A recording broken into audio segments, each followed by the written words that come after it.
Hello everybody, welcome back to my channel, and today we are reacting to another Swagkage video. This one titled, I Do Not Like Dragon Ball Super. Now, when it comes to Swagkage's videos, earlier I reacted to two videos that happen to center around the Naruto franchise, but I figured for now, let's just switch over to another series that he covers on this on his channel, which is Dragon Ball, specifically Dragon Ball Super. Now, he actually has two videos talking about Dragon Ball Super, and we're going to be reacting to that one next. And I specifically wanted to react to these two videos because, you know, I'm curious to hear what his thoughts are. Although based on the title for this video, I think we kind of have an idea as to what he probably thinks about Dragon Ball Super. And I decided to pick this one because this one's 19 minutes long and the other one's about 42 minutes long. So I figured I'd react to this one first since it's a shorter video, and hopefully it won't make this video, you know, too long. But as always, guys, we're going to pause every now and then so I can give you guys my thoughts, because I don't want to talk over him and I don't want you to miss what he actually says in this video. But in regards to my thoughts about Dragon Ball Super, just in case you're curious, yeah, I'm not a fan of it, if I'm being honest. Like, yeah, I know I cover the manga, and that's only because I am a Dragon Ball fan and I am curious to see what's going on.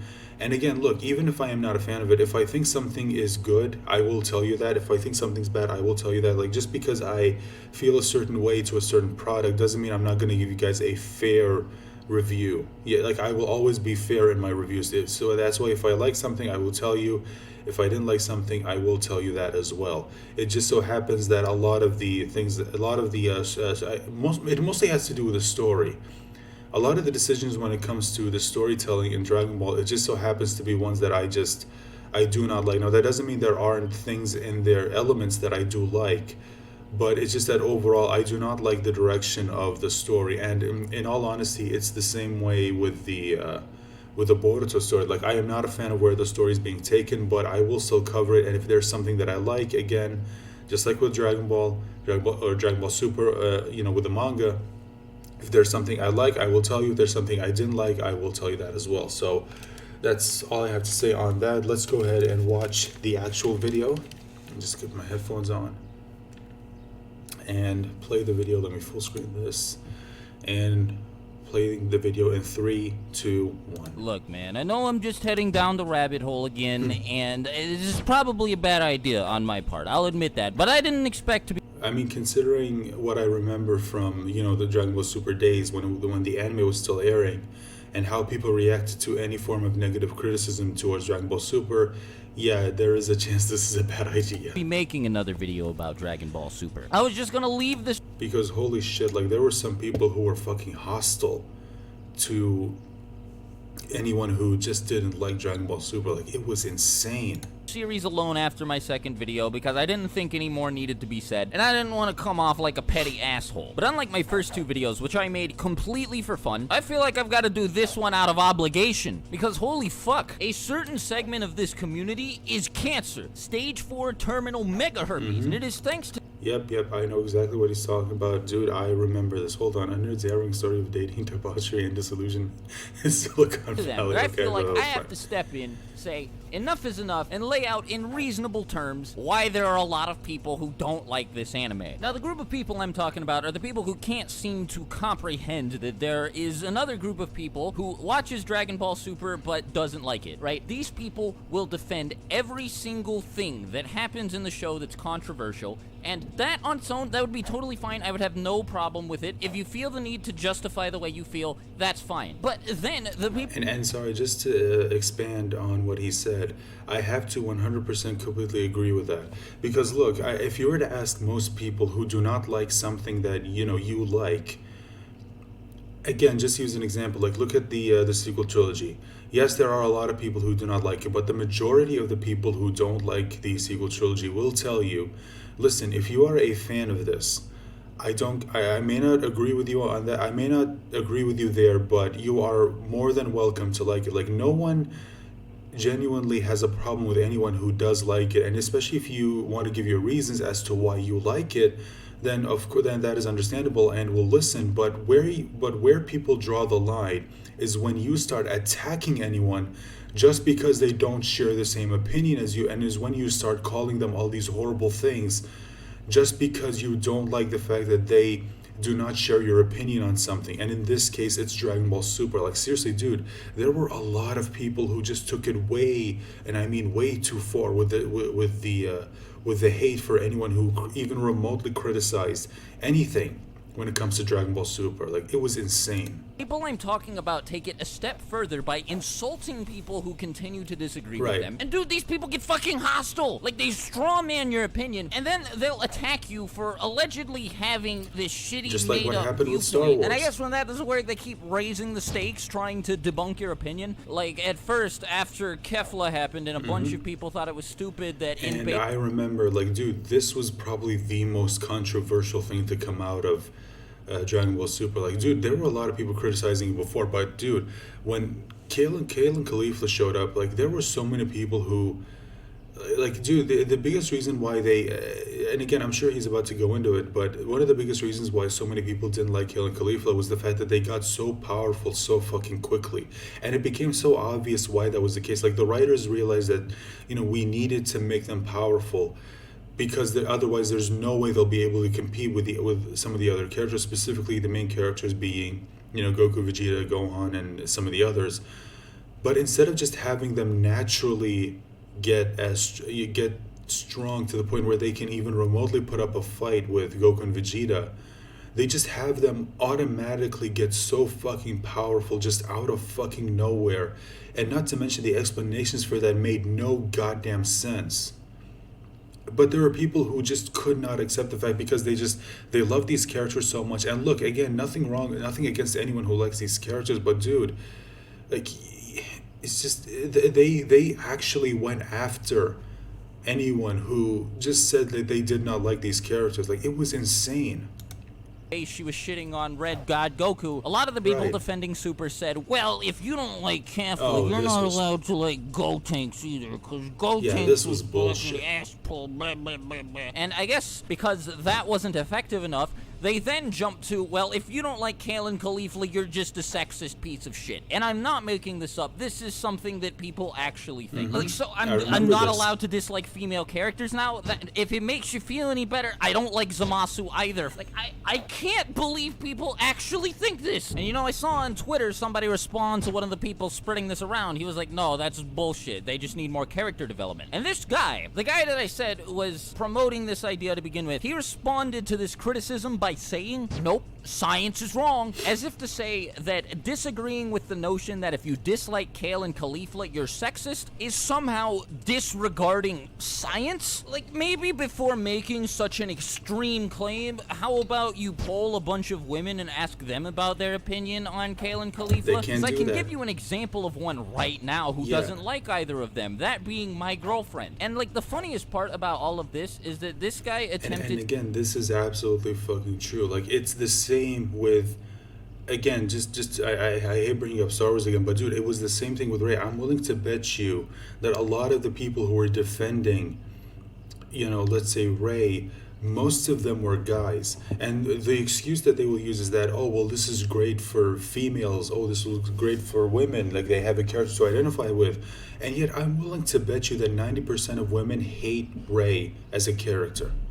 But they'll never admit that, because then it completely destroys their narrative. And it's the same thing with Kale and Khalifa. I'm willing to bet that there are a lot of women who do not like these characters. But if they were to acknowledge that, then again, it 100% destroys their narrative. to use the fact that he did some scientific research to add some credence to his argument. But he didn't even, like, do you not see the irony here? Hinging your argument on a scientific idea or experiment, and then showing little to no understanding of the scientific method, which involves testing your hypothesis. You can't just go from hypothesis to theory or hypothesis to fact. You gotta do some testing in there. And it's not like these are the only two characters people have a problem with being overpowered. Like, remember when Krillin fought Blue Goku? And people were like, yeah, that's bullshit. That doesn't make any sense. That's an extreme level of ass pull. But, you know, I guess that's sexist against all men. I mean, I wasn't even keeping up with the show when I heard about Krillin fighting against Blue Goku and having a Kamehameha clash with him. But I remember saying when I heard about it, oh, hey, yeah, that's really stupid, because it was. And you know how people responded to it? Oh, are you fucking retarded? Obviously, Goku wasn't using his full power. Oh, you're so gay, dude. I can't handle your stupidity. Like, the icing on the cake was a lot of these people asked me why I was tuning in weekly to watch a show I didn't like when I wasn't even watching it. But here's what I'm gonna do. I'm gonna step in for everybody and stand up for all of the people who have been putting up with this shit and explain why it is totally fine not to like Dragon Ball Super. Now here's a disclaimer. If you like it, cool. I don't care. I don't think you're a shitty person for it. But yeah, anyway, as for my opinions, let's start with the thing that everybody talks about, the power scaling. Now let me make it very fucking clear that this is by no means the only problem I have with Dragon Ball Super. And I don't personally think that bad power scaling is enough to ruin a show. However, when it's bad enough, it can come pretty close, and Dragon Ball Super's power scaling is pretty bad. Now look, I don't think everything needs to be perfect, and I don't think power scaling should be the show's main focus. Toriyama's always given himself a little bit of wiggle room when it comes to power scaling his characters. For instance, you have Piccolo going from like second form Frieza level to just under Super Saiyan Vegeta and Goku level over the course of 3 years of training, even though he didn't go Super Saiyan the same way Goku and Vegeta did, so it's a little bit weird. And then there's the horribly inconsistent Zenkai boosts in the Namek Saga, which, let's be honest, are pretty hard to defend. But a few instances of nonsense from Dragon Ball Z should not excuse the same kind of nonsense going on. And sorry, just to pause on this for a second, just to expand on what he just said, a lot of the same people who criticize Dragon Ball Super will, the people who defend Dragon Ball Super, who go after anyone who criticizes it, will constantly accuse you of being just a diehard Dragon Ball or Dragon Ball Z fanboy, even though I'm willing to bet most Dragon Ball Z fans will call out some of the bullshit that happened in Dragon Ball as well. Like, dude, I don't know anyone, and I'm sure there are some out there, but I don't know anyone who is a fan of Dragon Ball who doesn't acknowledge that Dragon Ball in itself does have problems. Like, dude, Dragon Ball's not perfect. It never has been. Dude, like, the lengths that some of those people went to just to defend this series, it's insane on in Dragon Ball Super. And on top of that, when this sort of shit happens in Super, it is way worse. Let me go back to an earlier example. Krillin fighting Super Saiyan Blue Goku. Obviously, Goku was holding back in this fight. Nobody honestly believes that Goku was going all out in Super Saiyan Blue against fucking Krillin. But look, dude, it's not like Goku has to go Super Saiyan Blue when he's fighting against people. As a matter of fact, he didn't even jump to Blue against fucking Jiren. He started out in Super Saiyan, then went to God, then went to Blue. And if that's the case, then obviously going Blue puts some strain on him. Why do that if he's just sparring with fucking Krillin? And look, no matter how you try to justify it, the writers could have just avoided any problems by not having Goku transform. And if they insisted on having him go blue for one reason or another, like maybe he wanted to make Krillin feel good, then fucking explain that! It wouldn't have taken but 2 seconds for Goku to be like, maybe I ought to go blue against Krillin just to make him feel better about himself. I'll just have to be careful not to use too much power and suppress mine as much as I possibly can. But they didn't do that! It would have been the most obvious solution, so I don't want to fucking hear any bullshit justifications for this. The writers dug themselves into this hole, and it makes perfect sense for anybody to be upset about it. Like,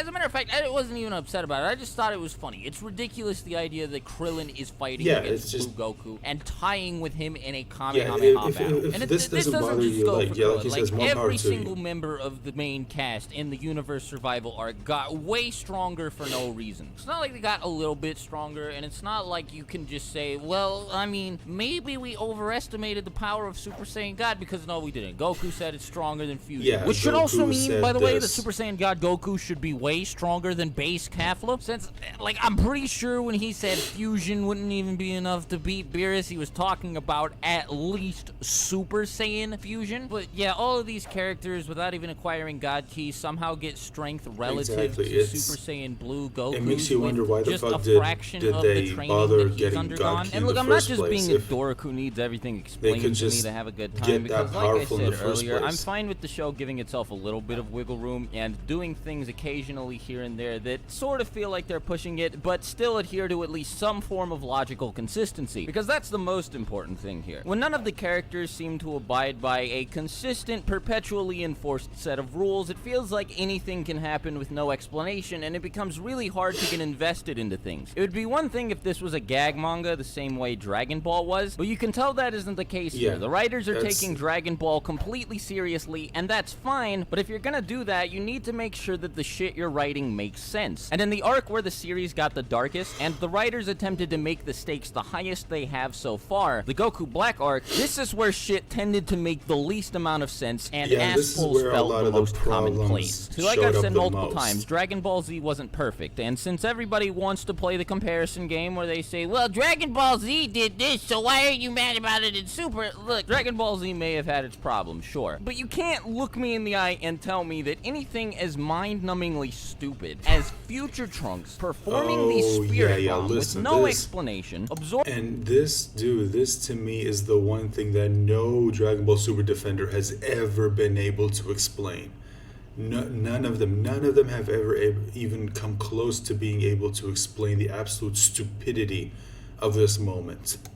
Absorbing it into his sword, and using this sword to cut an enemy in half that survived a full power final Kamehameha from Super Saiyan Blue Vegito ever happened in Dragon Ball Z. It's just really annoying to see Goku and Vegeta, more so Goku, less so Vegeta, because he sort of cheated to get God Ki. I'm still not entirely sure how that happened, but anyway, it's just really annoying to see these two characters organically reach the level of power that they've gotten to, and then see everybody else just sort of train less hard and for less time and still somehow end up catching up to them. You have 17, Trunks, Gohan, Frieza, like all of these characters getting so much more powerful in such a short amount of time. And you know, whether you like it or not, if Toriyama decided he wanted to make somebody stronger on the fly, he would always introduce a really cool plot device to do it. For Piccolo to catch up to Frieza, he had to fuse with Nail. To catch up with Android 17, he had to fuse with Kami, who was his other half. Or at the very least, the other half of his father, but still, you get the idea. For Vegeta, Trunks, Gohan, and Goku to catch up with Cell, they had to train in the Room of Spirit and Time. For Gohan to help fight Buu, he had to have his potential unlocked by the Elder Kai, and something similar to this had already happened earlier on in the series during the Namek arc, where Grand Elder Guru did the same thing to both Gohan and Krillin. Then you have other stuff like the Fusion Dance, the Potara Earrings, Zenkai Boosts, all this other shit that serves to, at the very least, attempt to justify power boosts throughout the course of Dragon Ball Z. But in Dragon Ball Super, it's just this character trained and they got way stronger, and it's like, what the fuck? Goku and Vegeta have been training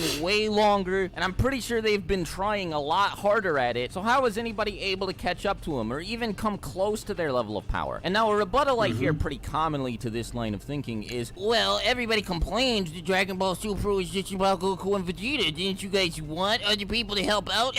Well, yeah, but shut the fuck up. I at least wanted it to make sense, because I just explained they could at the very least attempt to use some sort of cool plot device to make all of these characters stronger, but they don't even fucking bother. See, I knew back when Battle of Gods came out and it was being rumored that Goku actually absorbed the God Ki into his base form, I knew this was gonna pose a problem if they attempted to continue the series from there, because at that point Goku had become way more powerful than the rest of the Z fighters, as if he wasn't already way too strong, and there was gonna be no way for any of them to reasonably catch up to him. And as a result of that, we're faced with the problems I'm talking about today, where you have characters getting way stronger for no fucking reason, and it's annoying. Of course, power scaling isn't the only problem, like I've said many times. A whole bunch of shit happens without explanation in Dragon Ball Super, and it seems really counterintuitive. An example of what I'm talking about is the Potara Earring retcon, and I'm pretty sure a lot of people, even the people who like Dragon Ball Super, aren't really a big fan of this, but like the series introduced a way to solve the perma-fusion problem in the Universe 6 versus Universe 7 arc by having Shin and Kibito defuse using a wish from the Dragon Balls. And I, like many other people, assumed this was gonna be their get-out-of-jail-free card if they decided to use Vegito. That way Goku and Vegeta wouldn't have to share a body forever. After introducing this idea, for some reason, they decided to attach a 1-hour time limit to the fusion, which completely shits on the fusion dance. There's no reason to use it ever again anymore. Or like when Goku said, yeah, fusion wouldn't even be enough to beat Beerus, Chris, implying that he didn't think Super Saiyan Vegito would be able to take him out, but he was confident that he'd be able to fight him after acquiring Super Saiyan God. Yet, for some reason, base Kefla is able to shit on Super Saiyan God Goku. The worst example by far is when they decided to reintroduce the Mafuba in the Goku Black arc. They had Goku use it to seal away the immortal future Zamasu, and then they just had him break free of the seal because Goku forgot the talisman. So it's just, like, why even fucking bother with this if you're not even gonna go anywhere with it? There are just so many weird narrative decisions aside from the problems with the power scaling. And like, really, I hate to sound like I'm repeating myself, but it doesn't feel like the show abides by any set of rules at all, and the writers feel free to do whatever they please. As a matter of fact, it doesn't even feel like the writers care a lot of the time. Like, it feels like shit just happens, and the writers are aware that the stuff that they're putting in the show doesn't make any sense, but they don't, like, it doesn't matter to them because they're still making money off of the name of Dragon Ball. Yeah, some examples of nonsense, a like problem. when Vegeta was training in the hyperbolic time chamber and he fucking blew it up from the inside. No and goddamn sense. just everything about Zamasu, particularly the way he went about acquiring the Super Dragon Balls. There are a whole lot of problems. Dude, don't remind me of Zamasu. Zamasu was,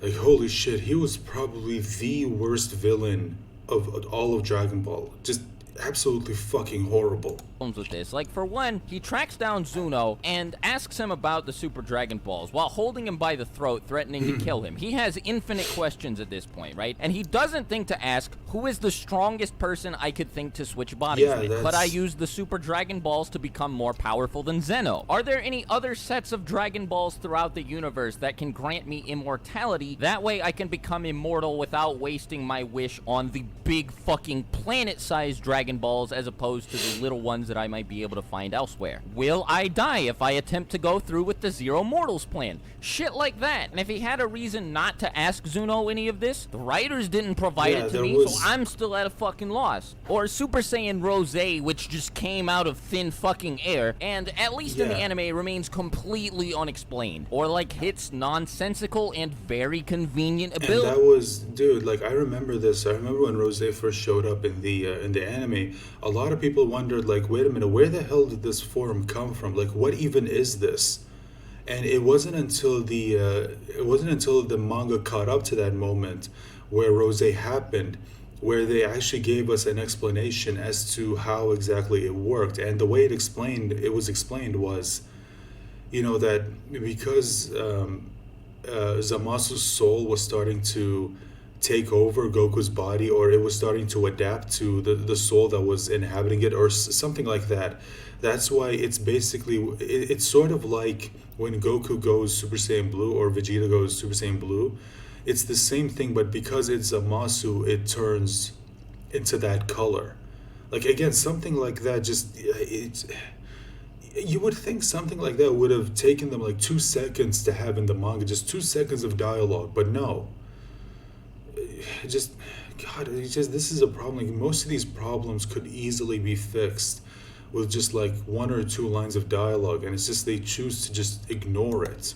To perpetually get stronger through combat whenever he encounters somebody more powerful than him. And it's just like, I would at least appreciate a little bit of explanation, just a little bit. Which brings me to my next problem with the series, by the way, because it indulges itself in exposition, like a lot of it. I'm not just talking a little bit, I'm talking extreme amounts of it. And yet all of the stuff that it chooses to focus on when it has these lengthy ass speech scenes are inconsequential and are things that people don't care about as much as the things that they want answered, such as, why are Kale and Caulifla so strong? How is Krillin able to tango with Super Saiyan Blue Goku, etc. It's just, you'd think if they're willing to cram all this dialogue into a series supposedly about action, maybe they'd be able to explain some of the shit that people have problems with. Just to give you an idea of how bad it is, let's take a look at the episode where Ultra Instinct Goku fought Kefla, the most recent episode of Super at the time of this video. 8 fucking minutes into the episode, they are still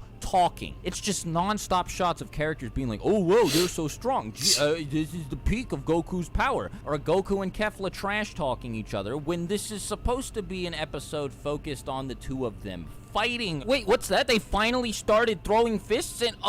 Oh, Oh. See, here's another problem. The fight begins, but it doesn't remain kinetic for very long. You'll have a shot where somebody will throw an energy blast, and then look at this. This fucking focuses on the energy blast for like 10 seconds, and then gets back to the two of them where another person throws another attack, and then it takes like 5 more seconds before another thing happens, and so on. And then, in the middle of this slow, pitiful excuse for a fight, they cut off the action for more fucking talking. Oh my god! It's not even like it's anything important. It's some characters just talking about how strong Goku and Kefla are, and then Vados says something along the lines of, well, Kefla's become very strong and fast, but Goku's reflexes are just too much for... Like, yeah, no shit. You can see that yourself if you just watch the fight. Like, I can see a whole bunch of comments already. Well, you must just be a brain-dead action junkie if you can't handle talking in your anime. Like, no. I love Hunter x Hunter, and there aren't really a whole lot of fights in Hunter x Hunter. But the story's great. Super compelling shit. Not the case with Dragon Ball Super, unfortunately. Like I said, they're just telling you shit that you've already heard a bunch of times. Or and that, dude, that is absolutely true. Like, dude, they'll come up with all of these excuses as to try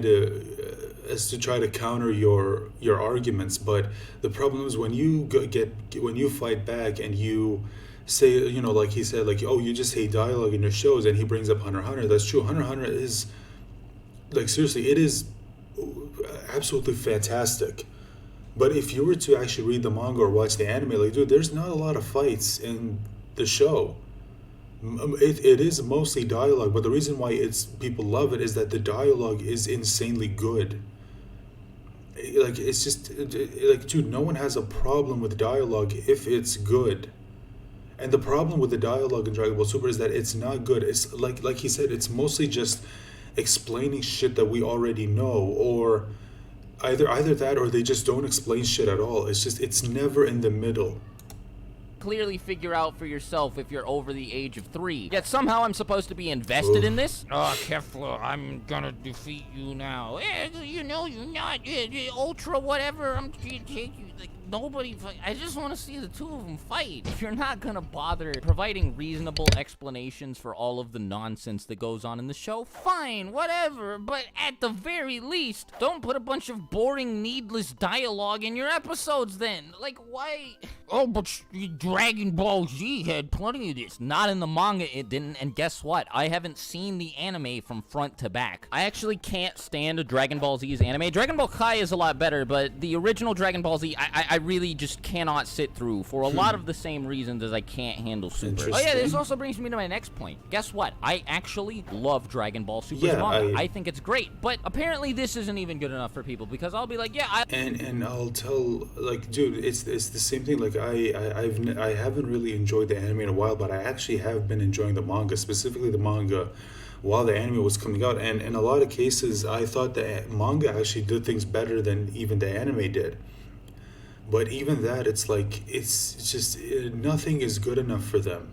It's never good enough. I like the manga better, and then people will jump me and be like, no, the manga's full of bullshit too. Like, Goku using Hakai, come on, what the fuck is that? Like, if you have more of a problem with Goku using a technique he saw, and not even using it properly, maybe like one time, than Trunks using the fucking spirit bomb, absorbing the energy of like 15 people. They'll call bullshit on this, but Trunks' spirit bomb sword, yeah, no, that's too much. Like, into his sword and using this sword to one-shot Zamasu, something Vegito couldn't do with his full, absolute, maximum power. I don't know what to tell you. Like, I'm really not allowed to like the manga because Goku used Hakai in it once? Are you fucking kidding me? You can't win with these people. It's either you agree with them or you're a shitty person and you suck. Fuck, this is so stupid. Man, it's already been over fucking 18 minutes and I'm just scratching the tip of the iceberg here. There's plenty of good shit in Dragon Ball Super as well. I'll definitely give it that, but for the most part, it just feels like a fan-made sequel to Z that completely misses the point of what made the original Dragon Ball and Z great to begin with. Like, none of it feels like it's really happening. There's a whole lot more I could get into, particularly the fact that Kale and Caulifla are shitty Mary Sue characters, but there are plenty of videos discussing this topic already, and I recommend you go watch them. Hopefully I've made a great case for the people who dislike Dragon Ball Super, but by no means is is this at the expense of the Dragon Ball Super fan base. As long as you're not being toxic and telling That's people true, what they yeah. are or aren't allowed to like, or insulting them for having an opinion that differs from yours, then we're all good and we can be friends. Anyway, that's gonna do it for me. Till my next video, I'll talk to you later. Swagkage out. Bye.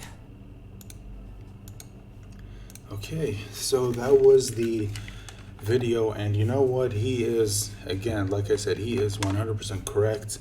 Dude, there were so many people who just, like, dude, the way they acted towards people who just did not like the show was absolutely insane. Like, that kind of behavior is what I'm sure turned a lot of people off of Dragon Ball Super. Whereas, like, I'm sure there were things that they liked, but overall they didn't like the direction that the story was going. But again, it mostly had to do with the fact that there were people in the fandom who just completely went after them just because they did not like the fact that, you know, they didn't see it the same way that they did. And it was like, it got to the point of being absolutely insane. But anyway, that's going to be the video, guys. Let me know your thoughts in the comment section down below, and especially what did you think about the points that Swagkage made in the video.